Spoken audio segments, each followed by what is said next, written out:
நான் கொடிகாமத்துக்கு கொலை நடந்திருக்கிறது, என்னுடைய முகப்புத்தகத்திலே போட்டிருக்கிறேன். அங்கே எனது நடுநிலைமையை நான் இழக்கிறேன் என்று என்னுடைய வாய்களை கட்டுப்படுத்தப்பட்டிருக்கிறது.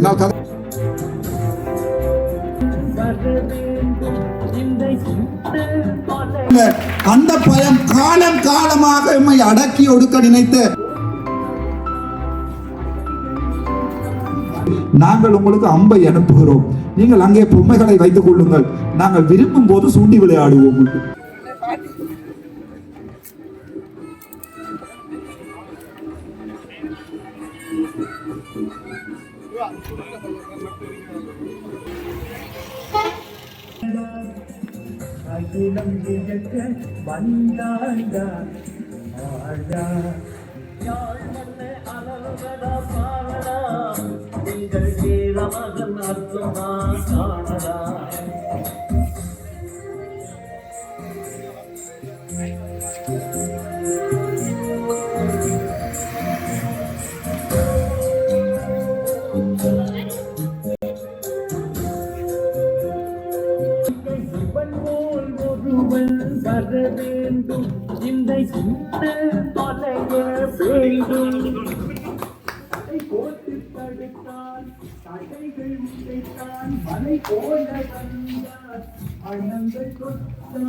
திரு ஜெகதாஸ் அவர்களையும், யுவா அவர்களையும், திருமதி அமலனி கண்ணதாசன் அவர்களையும், ஏ ராசையா அவர்களையும், திரு ஏ ராசையா அவர்களையும் இந்த மங்கள உலகை ஏற்றி வைக்குமாறு அன்போடு கேட்டுக்கொள்கின்றோம்.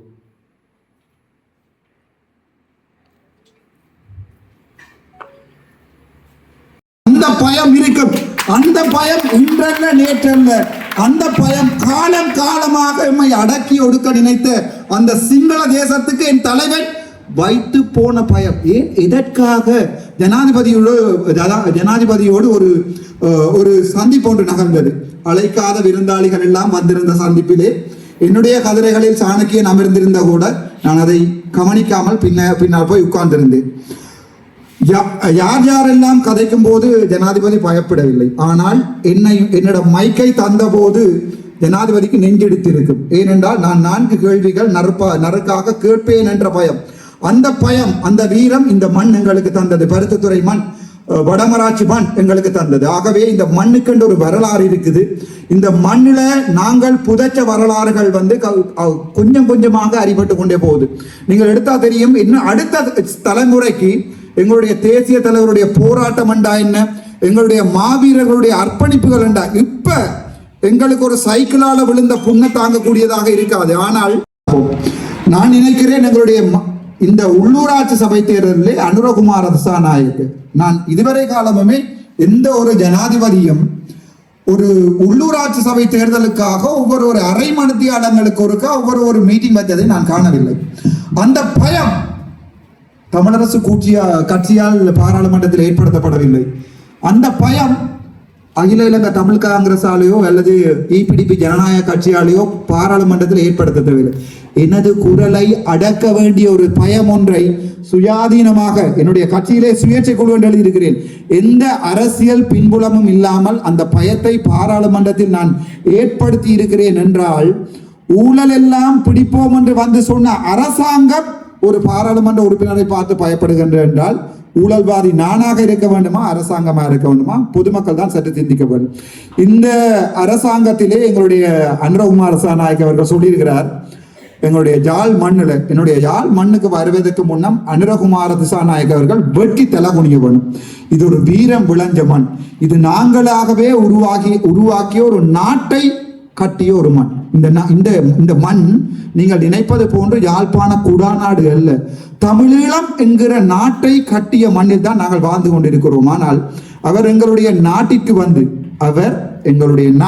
வந்து நாங்கள் இழந்த மண்ணிற்கு வந்து இப்போது 189 பாராளுமன்ற உறுப்பினர்கள் அவர்களுக்கு இருந்தால் கூட ஒரு அரை அங்குல மண்ணை கூட தன்னுடைய ஆக்கிரமிப்பில் இருந்து விடுவிக்க தவறி இருப்பதுதான் இவர்களுடைய ஜனநாயகம்.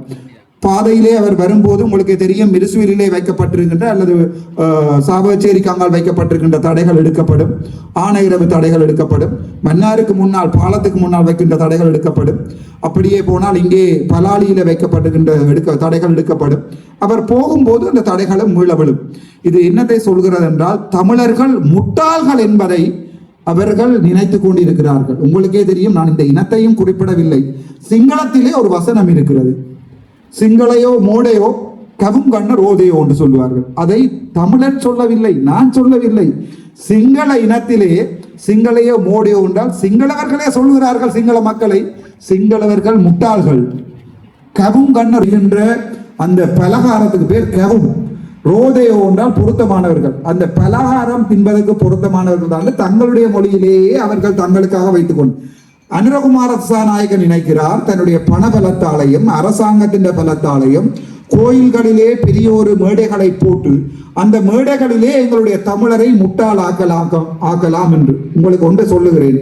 1970 ஆண்டு கால பகுதிகளிலே எங்களுடைய தமிழ் மக்கள் பல்கலைக்கழகங்களுக்கு வந்து போகின்ற விகிதம் எங்களுடைய சனத்தொகையை விட கூட. அதனால் தான் எங்களுடைய தமிழ் இனத்தை அடக்க வேண்டும் என்பதற்காக பல்கலைக்கழகத்திலே வெட்டுப்புள்ளி விகிதாசார முறை எல்லாத்தையும் கொண்டு வந்தார்கள். இன்று கூட அவர்களுக்கு பயம், யாழ்ப்பாண தமிழன் எங்கே சிந்தித்து விடுவானோ என்று பயம். சில பேர் சொன்னார்கள், இந்த முறை 3 பாராளுமன்ற உறுப்பினர்களை எங்களுடைய தமிழ் மக்கள் அரசாங்கத்தின் நம்பிக்கையிலே அரசாங்கத்துக்கு கொடுத்திருக்கிறார்கள் என்று. அல்ல, தமிழன் யாழ்ப்பாண தமிழன் புத்தி உள்ளவன். நீங்கள் நாசா வரையில் போய் எங்களுடைய யாழ்ப்பாண தமிழர்களுடைய வரலாறை பார்க்கலாம். அவன் என்ன செய்திருக்கிறான் என்றால், தமிழன் செய்த ஒரு மிகப்பெரிய வரலாற்று அரசியல் நகர்வு என்னென்றால், 3 பொம்மைகளை கொடுத்து அந்த பொம்மைகளை 3ஐயும் கவனமாக பார்த்து கொள்ளட்டு என்னையும் அனுப்பியிருக்கிறார்கள். இப்போது அந்த 3 பொம்மைகளும் ஏதாவது செய்துதான் ஆக வேண்டும். ஆகவே அரசாங்கத்துக்கு லொக் வைத்திருக்கிறது யாழ்ப்பாணம். உங்களுடைய 3 பொம்மைகளும் கதைக்காவிட்டால், உங்களுடைய 3 பாராளுமன்ற உறுப்பினர்களும் சொன்னவற்றை செய்யாவிட்டால் அரசாங்கத்துக்கு அவமானம். இப்போது தட்டி கேட்பதற்கு ஒருவன் வேண்டும். அதனால் தான் சாவகச்சேரி யோசித்திருக்கிறது, நாங்கள் உங்களுக்கு அம்பை அனுப்புகிறோம், நீங்கள் அங்கே பொம்மைகளை வைத்துக் கொள்ளுங்கள், நாங்கள் விரும்பும் போது சூண்டி விளையாடுவோம். அது உங்களுக்கு தெளிவாகவே தெரியும். எனக்கு விருப்பமான நேரம் முழுக்க நான் பாராளுமன்றத்தில் அவர்களை சூண்டித்தான் விளையாடுவேன். நான் சூண்டினால் அடுத்த முறை கார் பிறலும். எங்கே போகிறேன் என்று தெரியாமல் கூட நேராக ஓடக்கூடிய காரை கூட கொண்டே ரோட்டில் நிற்கிற வாகனத்தில் இடித்து நிப்பாட்டுவார்கள். இப்போது கூட உங்களுக்கு இந்த வடிவாக தெரியும், யாழ்ப்பாணத்திலே டிசிசி மீட்டிங்களை நான் எங்கே கேட்டு விடுவேனே என்ற பயத்திலே கதைப்பதற்கு முன்னம் ஏதாவது ஒன்றை கத்துவதற்கான் ஒரு சில பேர் முயற்சிப்பார்கள். அதுதான் எங்களுடைய தமிழனுடைய புத்திசாலித்தனம். மட்டக்களப்பிலே தமிழரசு கட்சியை அனுப்பி இருக்கிறது மட்டக்களப்பு மண். ஆனால் தமிழரசு கட்சி இப்போது என்ன செய்கிறது என்று சொன்னால், அரசாங்கத்துக்கு ஒரு முட்டு கொடுத்து கொண்டிருக்கிறது. சுமந்திரன் அவர்களுடைய தலைமையிலே வரலாறாக 15 வருடங்கள் செய்து கொண்டிருந்த அதே அரசியல் விபச்சாரம் என்றே அதை சொல்லலாம். அதை முன்னாள் பாராளுமன்ற உறுப்பினர்கள் தவராசா உட்பட அனைவருமே சொல்லியிருக்கிறார்கள்.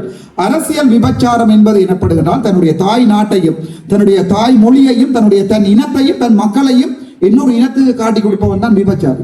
இவர் எங்களுடைய சுமந்திரன் அவர்கள் இதுவரைக்கும் 15 வருட காலங்கள் ரணிலோடு நின்று, அதே நேரம் அதற்கு முதல் கோத்தாவோடு நின்று, மஹிந்தவோடு நின்று, மைத்திரியோடு நின்று எங்களுடைய தமிழ் மக்களை தெள்ளம் தெளிவாக காட்டி கொடுத்திருக்கிறார்கள். ஆனால் இந்த தடவை என் தமிழினம் யாழ்ப்பாணத்தில் என்ன செய்திருக்கிறது என்றால், 3 பேரை அங்கே அனுப்பி அந்த 3 பேர் மூலமாக பொருட்களை இங்கே எடுப்பதற்குரிய வழிமுறையையும் செய்து, எடுக்காவிட்டால் ஒரு குட்டிவாய் தம்பி என்று என்னையும் பாராளுமன்றம் அனுப்பியிருக்கிறது. அதுதான் இந்த உண்மை.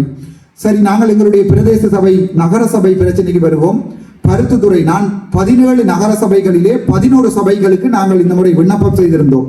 அதில் 10 நகர சபைகள் திட்டமிட்ட ரீதியில 16ஆம் திகதி 20ஆம் திகதி நாங்கள் சப்மிட் பண்ண வேண்டிய நேரங்களில் 16ஆம் திகதி ஒரு மேலதிகமான சுற்றறிக்கை ஒன்றை வெளியிட்டு, அந்த சுற்றறிக்கையை நாங்கள் காசு கட்டும் போது எங்களுக்கு கூட தராமல், ஆனால் தமிழரசு கட்சிக்கு அந்த சுற்றறிக்கை கொடுக்கப்பட்டிருக்கிறது. அவர்களை ஒரு வாட்ஸ்அப் குழுமத்திலே இணைத்து, ஏனென்றால் அனுரகுமார திசாநாயக்க அவர்களுக்கு தேவையான ஒன்று எங்களுடைய இனத்தை அழிக்க வேண்டும். நாளை தமிழ் மண் அல்லது வடக்கு கிழக்கு தமிழர் தாயகம் என்ற ஒன்று இருக்கக்கூடாது என்பதை அவர்கள் தெளிவாக இருக்கிறார்கள். நீங்களும் அதை விளங்கிக் கொள்ள வேண்டும். இன்னொரு 10 வருடங்கள் நாங்கள் ஏமாறுவமாக இருந்தால் பருத்தித்துறை பிரதேச சபையிலே, பருத்தித்துறை நகர சபையிலே நீங்கள் நிரப்புகின்ற படிவங்கள் சிங்களத்தில் தான் இருக்கும். அதில் எந்த சந்தேகமும் வேண்டாம். இது ஒரு நாடு என்பார்கள், இது ஒரு இனம் என்பார்கள், தமிழர்கள் வந்தேறு குடிகள் என்று சொல்வார்கள். குவேனிக்கு இவர்கள் தான் பீசா கொடுத்தது என்று கூட சொல்லக்கூடிய சிங்கள இனம் நாளை அனுரகுமார திசாநாயக்கவுடைய தலைமையிலே எங்களுடைய தமிழ் ஈழம் என்பது, வடக்கு கிழக்கு இணைந்த தமிழர் தாயகம் என்பது ஒரு கோட்பாடு அல்ல. எங்களுடைய மக்களே தங்களுக்கு ஆணை தந்திருக்கிறார்கள். ஆகவே எங்களுடைய மக்களுடைய ஆணை என்ன சொல்கின்ற என்றால், எங்களுடைய தமிழ் மக்களுக்கு தமிழ் நிலம் தேவையில்லை, தமிழர்கள் பூர்வீகமாக வாழ்ந்த தமிழர்கள் வடக்கு கிழக்கு பிரதேசம் தேவையில்லை என்ற ஒரு முடிவை தமிழர்களுடைய கைகளால் எடுக்க பார்க்கிறார்கள். இங்கேதான் நான் ஒரு தெளிவான முடிவை, நான் எடுக்கின்ற முடிவை 6 மாதம் கழித்து தான் எங்களுடைய பொதுமக்கள் விளங்கிக் கொள்வது சாதாரணமாக பாராளுமன்ற தேர்தல் இன்று வரை வந்திருக்கிறது. சில பேரை நான் ஒதுக்கி வைக்கின்ற போது பல பேர் கேட்பார்கள், உங்களோடு நின்ற ஒருவரையே ஒதுக்கி வைக்கிறீர்கள், துரோகி என சொல்கிறீர்கள் ஏன் என்று. நான் சொன்ன காலம் வரும்போது அதுக்குரிய பதில் வரும், அது வரைக்கும் காத்திருங்கள் என்று. அந்த வரலாறுகள் அப்படியே உண்மையாகவே போயிருக்கிறது. உங்களுக்கு பாராளுமன்ற தேர்தல் இருந்து தெரியும். இப்போது கூட நான் தெளிவாக சொல்லுகிறேன், எங்களுடைய தமிழரசு கட்சியோ அல்லது எங்களுடைய என்பிபிக்கோகளுக்கு போடப்படுகின்ற இந்த வாக்குகள் ஒரு நாளத்தில் எங்களுக்கே நாங்கள் வைக்கக்கூடிய ஒரு உலையாக இருக்கும் என்பதில் எந்த சந்தேகமும் இல்லை. நான் அந்த நொமினேஷன் போட்டு வெளியால் வரும்போது ஒரு வசனத்தை சொல்லியிருப்பேன், தெளிவாக சொல்லுகிறேன். நான் போட்டியிடாத எந்த சபைகளிலும் எனக்கு பிரதியீடாக எங்களுடைய பாராளுமன்ற உறுப்பினர் கஜேந்திரகுமார் பொன்னம்பர் அவர்களுடைய கட்சிக்கு வாக்களியுங்கள் என்று. அங்கே இருப்பவர்கள் சுத்தமானவர்கள் என்று நான் சர்டிபிகேட் கொடுக்கவில்லை. அவர்கள் செய்வது சரியான அரசியல் என்று நான் சொல்லவில்லை. நான் சொன்னது கஜேந்திரகுமார் அவர்களுடைய தலைமைக்கு எனக்கு நான் இல்லாத இடத்திலே அவர் ஒரு பிரதியீடாக அவரால் இயங்க முடியும். நான் மறுபடியும் மாகாண சபை தேர்தல் வரும்போது மக்கள் தீர்மானிக்கட்டும், அர்ஜுனாவினுடைய மாகாண சபை உறுப்பினர்கள் மாகாண சபைக்கு தேவையா அல்லது கஜேந்திரகுமார் பொன்னம்பலத்தினுடைய தேவையா அல்லது வேறொரு கட்சியினுடைய தேவை என்பதை மக்கள் தான் தீர்மானிக்கணும். இந்த உள்ளூராட்சி சபை தேர்தலிலே நாங்கள் 5 இடங்களிலே போட்டியிடுகிறோம். அந்த 5 இடங்களையும் தெளிவாக சொல்கிறேன். யாழ்ப்பாணத்திலே ஒரே ஒரு இடம் பருத்தித்துறை நகர சபை, கிளிநொச்சியிலே பூநகரி பிரதேச சபை, மாந்தை கிழக்கு பிரதேச சபையும் துணுக்காய் பிரதேச சபையும் முல்லைத்தீவு. அது தவிர மட்டக்களப்புக்கும் நாங்கள் போயிருக்கிறோம். மட்டக்களப்பு, மண்முனை, எருவில் பற்று பிரதேச சபை. இந்த 5 இடங்களில் தான் 17 பிரதேச சபைகளை எல்லாம் பிடிக்கணும் என்று ஆசைப்பட்டவன் அல்ல நான். பிடிக்கின்ற அல்லது எனது ஆட்சியில் இருக்கின்ற ஒரு பிரதேச சபை இந்த 17 பிரதேச சபைகளுக்கும் உதாரணமாக விளங்கும் என்பதில் நான் உங்களுக்கு ஒரு அவ்வாறான ஒரு திடமான வாக்குறுதியை தர என்னால் முடியும். ஒரு விடயத்தை நான் உங்களுக்கு சொல்லுகிறேன். இதுவரைக்கும் நீங்கள் யாருக்காவது வாக்கு போட விரும்பினால் அல்லது நான் கேள்விப்பட்டிருக்கிறேன், தேர்தல் தபால் மூல வாக்களிப்புகள் பருத்தித்துறை பிரதேச சபையிலே அல்லது பூநகரியாக இருக்கட்டும் அல்லது துணுக்காயாக இருக்கட்டும் அல்லது மாந்தை கிழக்காக இருக்கட்டும் அல்லது மட்டக்களப்பிலே மண்முனை எரிவில் பற்றாக இருக்கட்டும், தபால் மூல வாக்களிப்புகள் ஊசிக்கு. இப்போது ஒரு விடயத்தை சொல்லுகிறேன், உங்களுடைய மனதை தொட்டு பாருங்கள். அது எவ்வளவு பாரதூரமான அரசாங்கத்துக்கு என்னது தமிழ் மகன் ஒருவன் சொன்ன பதில் என்று ஒரு அரச ஊழியர் எனக்கு சொன்னார், டாக்டர் உங்களுடைய ஊசியை தேடினேன், சுயேட்சை குழு ஊசியை தேடினேன், காணவில்லை. நான் ஒரு பெட்டியை கீறி அதிலே சுயேட்சை குழு என்று கீறி ஊசியின் படத்தை வரைந்து புல்லடி போட்டிருக்கிறேன். அது வீணாய் போன வாக்காக இருந்தாலும் அரசாங்கத்துக்கு தெரியட்டும் எங்களுடைய மனதில் இருப்பது ஊசி என்று, எங்களுடைய மனதில் இருப்பது அந்த கட்சி என்று. ஏனென்றால் இதுவரை காலமும் சொல்லியிருக்கிறார் ஜனாதிபதி அனுரகுமார திசாநாயக்க அவர்கள் தன்னுடைய கட்சியிலே இருக்கின்ற எந்த ஒரு பாராளுமன்ற உறுப்பினரும் களவு செய்யவில்லை. ஆனால் நான் அதை பார்க்கவில்லை, முகப்புத்தகத்தில் பார்த்தேன். அவருடைய பாராளுமன்ற உறுப்பினர் ஒருவர் போன் களவெடுத்ததாக வழக்கு இருக்கிறது. ஒரு பாராளுமன்ற உறுப்பினர் போன் களவெடுத்ததாக வழக்கொன்று இருக்குமாக இருந்தால் அந்த அரசாங்கம் எவ்வாறு ஒரு சுத்தமான அரசாங்கமாக இருக்கட்டும் நான் இருக்கலாம் என்று சற்று யோசித்து பாருங்க. ஆனால் நான் தெளிவாக சொல்லி இருக்கிறேன், நானோ அல்லது இதில் இருக்கின்ற யாராக இருந்தாலும், இதில் இருக்கிற எந்த பிரதேச சபை உறுப்பினர்களாக இருந்தாலும், இன்னொரு பிழை விட்டாலும், நான் பிழை விட்டால் நான் அந்த பிழையை ஏற்றுக்கொள்வேன். நான் அந்த பதவியிலிருந்து விலத்தி போவேன். அதே நேரம் பிரகாசனாக இருக்கலாம், அல்லது அம்பன் அண்ணாவாக இருக்கலாம் பூநகரி, அல்லது பார்த்திபனாக இருக்கலாம் முல்லைத்தீவுல, அல்லது மதனகுமாராக இருக்கலாம் மட்டக்களப்பு. ஒரு பிழை நடந்தால் அந்த பிழை விசாரிக்கப்பட்டு தண்டனை கொடுக்கப்பட்டு அவர்களுடைய பதவி இறக்கப்படும். அவ்வாறுதான் நான் சைன் பண்ணியிருக்கிறேன் எல்லாரிடம். நான் உட்பட அனைவருமே எங்களுடைய கட்சி கொள்கைகளிலே சைன் பண்ணியிருக்கிறார்கள். ஒரு கட்சியை உங்களால் காட்ட முடியுமா இவ்வாறான ஒரு கொள்கைகளை எழுதி அபிடவிட் அல்லது சத்திய கடதாசி வேண்டிக் கொண்ட ஒரு கட்சியை உங்களால் காட்ட முடியுமா? அதனால் தான் நாங்கள் 10,000 பேராக கட்சியினுடைய உறுப்புரிமையை காட்ட விரும்பவில்லை. தலைவரை பொறுத்த வரைக்கும் 10 பேர் இருந்தாலும் அந்த 10 பேர் ஒரு இடத்துக்கு போயிட்டு வந்தால் அந்த போயிட்டு வந்தது ஒரு சங்கதியாக இருக்க வேண்டும் என்றுதான் தலைவர் யோசிப்பார். தலைவர் யோசிப்பதிலே என்னுடைய படை 70,000 இருக்கணும் என்று. ஒரு 70 பேரை தான் கப்பலில் கொண்டு வந்து ஆணையரவில் வைக்கினால் அந்த ஆணையரவை பிடிப்பதா இல்லையா என்பது அந்த 70 பேருக்கு தான் இருக்கிறது. அளவில் அல்ல, அதனுடைய மனதைரியத்திலும் அந்த பலத்திலும் இருக்கு. ஒருவன் தான் இருக்கிறேன் தமிழனாக பாராளுமன்றத்தில். இந்த ஒருவனை கதைக்க விடாமல் நீங்கள் நிப்பாட்டி இருக்கிறீர்கள் என்றால், என்னுடைய கதைக்கு உங்களுக்கு பயமாக இருந்தால், அந்த பயம் அடுத்தடுத்த மாகாண சபை தேர்தல்களே உங்களுக்கு மனதில் இருக்கிறது. நான் போய் எங்களுடைய சபாநாயகரிடம் கேட்கிறேன், 8 நாட்கள் தடை செய்திருக்கிறீர்கள், அதற்குரிய நியாயத்தை தாருங்கள் என்று. சபாநாயகர் சொல்லுகிறார், நான் சந்திக்க மாட்டேன் அர்ச்சுனாவை என்று. அதன் பிறகு அங்கே வேலை செய்கின்ற செக்ரட்டரி ஜெனரல்ஸ் என்று சொல்வார்கள், அங்கே போய் கோட்டால் டாக்டர் நீங்கள் ஏன் தடை விதித்தேன் எங்களுக்கு தெரியாது. சரி, கோஆர்டினேட்டிங் செக்ரட்டரி என்று சொல்வார்கள், அதை ஒழுங்குபடுத்துகின்ற செயலாளர். அவரிடம் போய் கேட்டேன், என்னை 8 நாட்கள் கதைக்க விடாமல் தடுத்தக்கூடிய காரணம் என்ன என்று கேட்டேன். டாக்டர் அந்த காரணம் என்னன்னு தெரியாது, அதான் தேடிக்கொண்டிருக்கிறோம் கன்சார்ட்டுகள்ல நீங்கள் எங்கேயாவது பிள்ளையாக கதைத்தால் என்று. அந்த இடத்துக்கு தான் பாராளுமன்றம் இருக்கிறது. பாராளுமன்றம் தமிழனுடைய குரலை ஒடுக்கி இருக்கிறது. ஆனால் இதுக்கு நாங்கள் வழக்கு போடுகிறோம். வழக்கு போட்டு நான் இதை வெண்டு காட்டுவேன். பிமல் ரத்நாயக்க அவர்கள் செய்தது ஒரு மாபெரும் குற்றம். ஒரு நீதிமன்றத்துக்கும் ஒரு பாராளுமன்றத்துக்கும் முன்னர் யாராவது பொய் சொல்லுவார்களா இருந்தால் அது பீனல் கோட் செக்ஷன் 190 படி 7 வருடங்கள் சிறை செல்லக்கூடிய குற்றம்.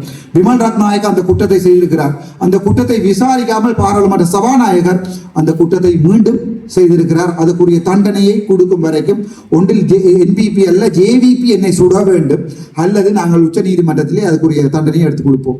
நான் இப்போது சொல்லுகிறேன், இந்த நகரசபா பருத்தித்துறை நகரசபை என்னுடைய கைகளுக்கு வருமாக இருந்தால் பிரகாசன்னா கூடிய நேரடி இதிலே இருக்கின்ற யாருமே தங்களுடைய எந்த சந்தேகங்கள் இருந்தாலும் நேரடியாக என்னிடம் கேட்கலாம். நான் வருவேன். இந்த நகரசபைக்கு பாராளுமன்ற உறுப்பினராக இருந்து நகரசபை நாங்கள் வெல்லுவோம். முதல் நாள் அமர்விலே நான் அங்கு இன்று இருப்பேன். அன்றிலிருந்து என்னுடைய தவிசாளர் இங்கே செய்கின்ற ஒவ்வொரு விடயங்களையும் எனக்கு தெரிஞ்ச என்னுடைய அறிவுகள். நான் அரசியலுக்கு போவோம் மட்டத்துக்கு படித்தவன் அல்ல, படித்ததை வைத்து அரசியல் செய்பவன். ஆகவே இந்த நகரசபை என்னுடைய பருத்தித்துறை மக்கள் என்னை நம்பும் சந்தர்ப்பத்திலே இந்த நகரசபையில் நடக்கின்ற சகல விடயங்களும் பொறுப்பு கூறலில் இருக்கும். ஒவ்வொரு சின்ன பிள்ளைகளும் நீங்கள் எனக்கு நேரடியாக தொலைபேசி அழைப்பு செய்யலாம். பிரகாஷ் அண்ணாவிடம் சொன்னோம், அவர் எங்களுக்கு அதை செய்யவில்லை டாக்டர், நீங்கள் இதை பாருங்கள் என்று நான் நேரடியாக வந்து இது நான் பொறுப்பு எடுக்கின்ற ஒரு நகரசபை. இந்த பருத்தித்துறை நகரசபை நான் என்னுடைய கைகளால் பொறுப்பெடுக்கின்ற நகரசபை. நான் நினைக்கிறேன் மற்ற அரசியல் கட்சிகளை விமர்சிப்பதை விட நாங்கள் இந்த நகரசபையை எவ்வாறு நடத்துவோம் என்று சொல்வதில் தான் எங்களுடைய வெற்றி இருக்கிறது. நான் யாரையுமே இங்கே விமர்சிக்க விரும்பவில்லை. எந்த ஒரு தமிழ் கட்சியாக இருக்கட்டும், எந்த பாராளுமன்ற உறுப்பினர் யாரையுமே விமர்சித்து அரசியல் வாக்கு தேட வேண்டிய தேவை எனக்கு இல்லை. எந்த அரசியல் பின்புலம் இல்லாமல் பாராளுமன்றம் சென்றவன் நான்.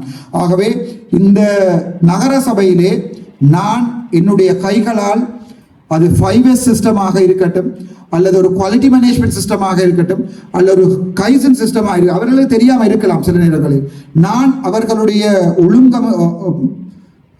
அவர்களுடைய மீட்டிங்களை வைத்து அவர்களுக்கு அதை படிப்பித்து பருத்தித்துறை நகரசபைகளிலே எங்கெங்கே குப்பைகள் தொட்டிகள் வைக்கப்பட வேண்டுமோ அவற்றை வைத்து, இந்த விளக்குகள் எவ்வாறு சீர் செய்யப்பட வேண்டுமோ அவற்றை வைத்து, மலசல கூடங்கள் எல்லாம் உங்களுக்கு தெரியும், கண்டியிலோ அல்லது தெற்கிலோ போய் ஒரு மலசடம் போனால் எவ்வளவு சுத்தமாக இருக்கும்.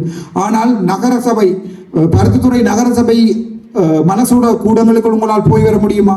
போய் வர முடியாது. இது என்னுடைய வாக்கு, உங்களுக்கு நேர நான் தருகின்ற வாக்கு. அது ஒரு தெற்கில் போய் ஒரு ஹோட்டலில் எவ்வாறு இருக்குமோ அவ்வாறு நான் உங்களுக்கு அந்த நகரசபையை சுத்தப்படுத்தி அந்த நகரசபையை மெயின்டைன் பண்ணி, இப்படியும் ஒரு நகரசபை இருக்குதா உங்களுக்கு தெரியும். எல்லா பிரதேச சபைகளுக்கும், எல்லா தபால் அலுவலகங்களுக்கும், எல்லா வைத்தியசாலைகளுக்கும் குவாலிட்டி மேனேஜ்மெண்ட் அவார்ட்ஸ் என்று கொடுப்பார்கள். அதாவது தமிழிலே சொல்லுவது எவ்வாறு குவாலிட்டியாக அந்த அவர்கள் அந்த நிர்வாகம் செய்கிறார்கள் சொல்லி அவார்ட்ஸ் கொடுத்திருப்பார்கள். எங்காவது கேள்விப்பட்டிருக்கிறீங்களா? யாழ்ப்பாணத்திலேயோ அல்லது வடக்கு கிழக்கிலேயோ ஒரு பிரதேச சபை அவ்வாறான ஒரு குவாலிட்டி மேனேஜ்மெண்ட் அவார்ட்ஸை வென்றிருக்கின்றன. ஆனால் நான் வேலை செய்த பேராதனை வைத்தியசாலை ஆசியாவிலே முதலிடம் பெற்றிருக்கிறது. அதுக்கு பொறுப்பானவன் நான். ஆசியாவிலே முதலிடம் பெற்றிருக்கிறது நான் வேலை செய்த பேராதனை வைத்தியசாலை. ஆகவே எனக்கு கீழ் இருக்கின்ற அந்த நகரசபையை இலங்கையிலே ஒரு சிறந்த நகரசபையாக மாற்றுவேன். இதுதான் என்னுடைய தேர்தல் வாக்குறுதி உங்களுக்கு. அது தவிர உங்களுக்கு எல்லாருக்குமே தெரியும், எல்லா நகரசபைகளிலும் ஊழல் நடந்திருக்கிறது. பருத்தித்துறை நகரசபை எடுத்து பார்த்தால், நான் அண்மையில் தான் பார்த்தேன், அந்த புது அவர்களுடைய சந்தை, அங்கே ஒரு ஊழல் நடந்திருக்கு என்று சொல்கிறார்கள். புது சந்தைக்குரிய காணியை வித்ததில் ஊழல் நடந்திருக்கிறார்கள். பிரகாசனிடம் சொன்ன முதலாவது வசனம், நகரசபை பொறுப்பெடுக்கின்ற முதல் நாள் சகல கணக்குகளும் திருப்பி தட்டி பார்க்கப்பட வேண்டும். யாருக்கு வித்தது, அதனுடைய உண்மையான விலை மதிப்பு அதுதானா, அல்லது அதுக்குரிய ப்ரொக்யூமெண்ட் கோல் பண்ணப்பட்டிருக்கிறதா? ஒரு காணியை வேண்டுவதாக இருந்தால் ஒரு பிரதேச சபை ஒரு வேட்புமனு கோரல் தாக்கல் செய்திருக்கோம். அதுக்கு எல்லா வேட்புமனுக்களும் அனுப்பப்பட்டிருக்கோம். அதை ஓப்பன் பிக் கோல் பண்ணின மாதிரி ஓப்பனாக அதை உடைத்திருக்கோம். அந்த வேலைகள் நடந்திருக்காவிட்டால் அந்த பணங்கள் அவ்வளவுமே வழக்குகள் போடப்பட்டு இங்கே இந்த பிரதேச நகரசபையிலே யார் நான் சொல்லுகின்ற நேரடி உத்தரவாதம். அன்றைக்கு நான் கொடிகாமத்துக்கு கொலை நடந்திருக்கிறது, என்னுடைய முகப்புத்தகத்திலே போட்டிருக்கிறேன். அங்கே எனது நடுநிலைமையை நான் இழக்கிறேன் என்று என்னுடைய வாய்களை கட்டுப்படுத்தப்பட்டிருக்கிறது. என்னால் கதைக்க முடியாது. அந்த கொலைகள் சம்பந்தமாக என்னால் கதைக்க முடியாது. நீதிமன்றம் போயிருக்கிறது, கொலை வழக்கு. நடுநிலைமையாக இருக்கிறேன் என்று கேட்டால் இல்லை.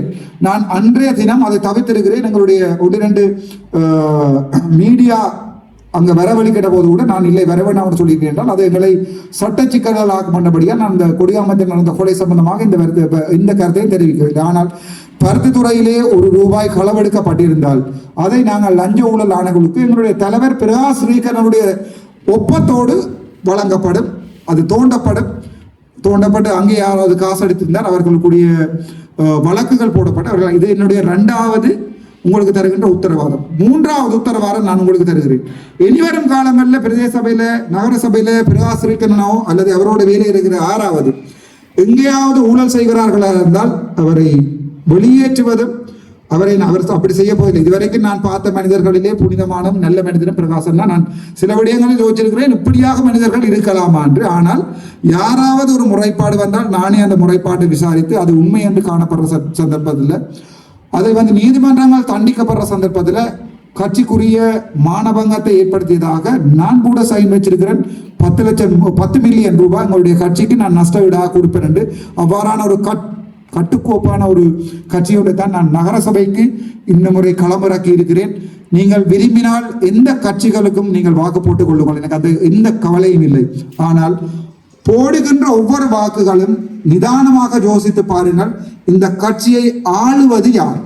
இந்த கட்சிக்குரிய முதன்மை ஆள் யார்? உதாரணத்துக்கு பார்ப்போம். அரசாங்க கட்சி ஒன்றுக்கு நீங்கள் வாக்களிப்பீர்களா இருந்தால் அவருடைய தலைவர் அனுரகுமார சாநாயக்க என்ன சொன்னாலும் அந்த கட்சி தவிசாளர் செய்துதான் ஆகுவார். இல்லை என்றால் வீட்டை அனுப்புவார்கள். நீங்கள் உங்களை சிங்கள தேசம் ஆள வேண்டும் என்று நினைத்தால் என்பிபிக்கு வாக்கு போடலாம், உங்களுடைய வாக்கு உரிமை. சரி பார்ப்போம். அகில இலங்கை தமிழ் காங்கிரஸ் அல்லது தமிழ் மக்கள் பேரவை என்ற பெயரில் இப்ப இந்த ஒரு சைக்கிள் நிற்கிறது. அங்கே நிற்பவர் யார் என்று பாருங்கள். உங்களுக்கு நம்பிக்கையா இருந்தால், கஜேந்திரகுமார் பொன்னம்பலம் நம்பிக்கையா இருந்தால், அவர் ஊழல் செய்யாமல் தடுப்பாரா இருந்தால் நீங்கள் அந்த அவருக்கு தான் போடுவோம். அல்லது டக்ளஸ் தேவானந்தாவை பாருங்கள்.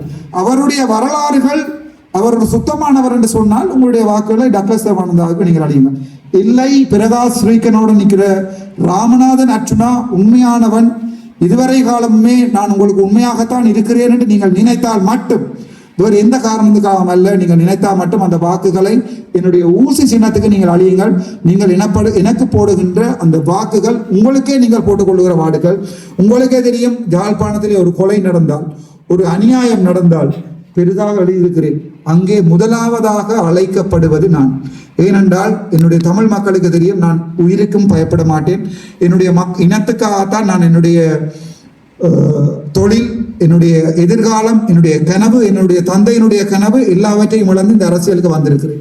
நான் இப்போது ஏதோ ஒரு வைத்தியசாலையிலே இருந்து கொண்டு 4 லட்சம் சம்பளம் எடுத்துக்கொண்டு, ஒரு வாகனமும் எடுத்துக்கொண்டு, 400 லிட்டர் பெட்ரோலும் எடுத்துக்கொண்டு 4 மணிக்கு பிறகு நிம்மதியாக பிரைவேட்ல வேலை செய்யாம இருக்க வேண்டிய ஒரு வைத்தியர் எல்லாற்றையும் இழந்து விட்டு, ஒரு சட்டத்தரணி தன்னுடைய நீதிபதி கனவுகளை இழந்து போட்டு வந்து இந்த மக்களுக்காக இங்க நிற்கிறோம் என்றால், என்ன எல்லாரும் கேட்டார்கள், ஏன் நீங்கள் வெளிநாட்டுக்கு போகவில்லை? இப்ப நீங்கள் வெளிநாட்டுக்கு போனா டாக்டர் அசைலம் அடிக்கலாமே, சிம்பிளா உங்களுக்கு யூகே சிட்டிசன்ஷிப் வருது. நான் கேட்ட விடயம், நானும் போய்விட்டால் யாரின் இனத்தை பார்ப்பது? நானும் போனால் அதனால் தான் நான் இன்று வரைக்கும் போகாமல் நிற்கிறேன். என்னுடைய கட்சியிலே எனக்கு நம்பிக்கை இருந்து நான் இந்த மக்களுடைய உண்மையான சுத்தமான ஒரு பாராளுமன்ற உறுப்பினராக இருப்பேன் என்று நீங்கள் நினைத்தால், இந்த முறை பாராளுமன்ற நகர சபை என்பிபிக்கு ஒரு பருத்தித்துறை நகரசபை என்பிபிக்கு ஒரு உதாரணமாக இருக்கட்டும். தமிழன் உண்மையான சுத்தமான கைகள் உள்ளவன் என்பதை நான் இந்த நகர சபையிலே நிரூபித்து காட்டுகிறேன். அதுவரை நீங்கள் ஒவ்வொரு நிமிடமும் இந்த உரையை பார்க்கின்ற மக்கள் ஒவ்வொரு நிமிடமும் சிந்திக்க வேண்டும். இந்த வடக்கு கிழக்கிலே யார் உண்மையாக இருக்கிறார்கள், மக்களுக்கு உண்மையை சொல்லுகிறார்கள், பாராளுமன்றத்தில் நடக்கிறபடியால யார் உண்மையாக, உங்களுக்கு எப்போது பாராளுமன்றத்தில் என்னது நடக்கிறது என்பதை பார்க்கறதுக்குரிய ஆர்வத்தை தீண்டியவன் யார் என்பதை உங்களுடைய மனதிலே நீங்கள் ஜோதித்துக் கொள்ளுங்கள். அந்த கேள்விக்கான விடை நானாக இருந்தால், பருத்தித்துறை பிரதேச சபையிலே பிரகாஷ் ஸ்ரீகண்ணன் அவர்களுடைய 18 வேட்பாளர்களையும் ஒரு உதாரணமாக நீங்கள் 11ல் 10 எங்களுடைய வேட்பு மனுக்களை நீங்கள் திட்டமிட்டு நிராகரித்தாலும் விதி ஒரு நகரசபையை தந்திருக்கிறது. அதுவும் தலைவன் பிறந்த மண்ணில் அந்த நகரசபையை தந்திருக்கிறது. அதை நாங்கள் வெல்லுவோம் என்று சொல்லி விடைபெறுகிறேன். நன்றி, வணக்கம்.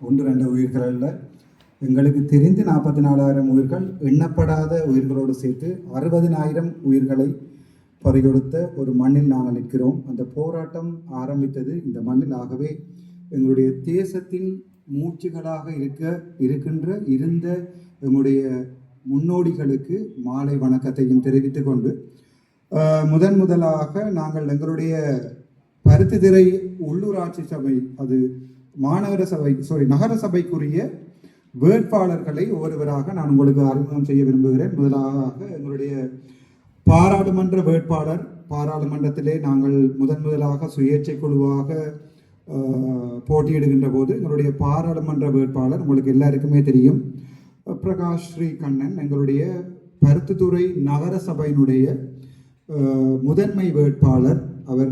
உங்களுக்கு எல்லாருக்குமே தெரிந்தவர். இரண்டாவதாக அந்த லைன்ல இருந்து அந்த மைக் எடுத்து நீங்கள் உங்களை ஒரு அறிமுகம் செய்யுங்க. உங்களுடைய பெயரை சொன்னால் போதும். புதல்வனாளன் சாந்தி. ஐங்கரன் வனிதா. பரணிதாஸ் நிதுஷன். சண்முககுமார் 2ஆம் வட்டாரம். எஸ்பி தான் 4ஆம் வட்டாரம்.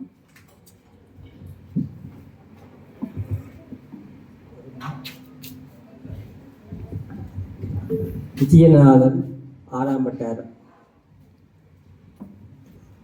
விஜயநாதன் சிவலட்சுமி. பிரபாகரன் லலிதா. விஜிதா 5ஆம் வட்டாரம்.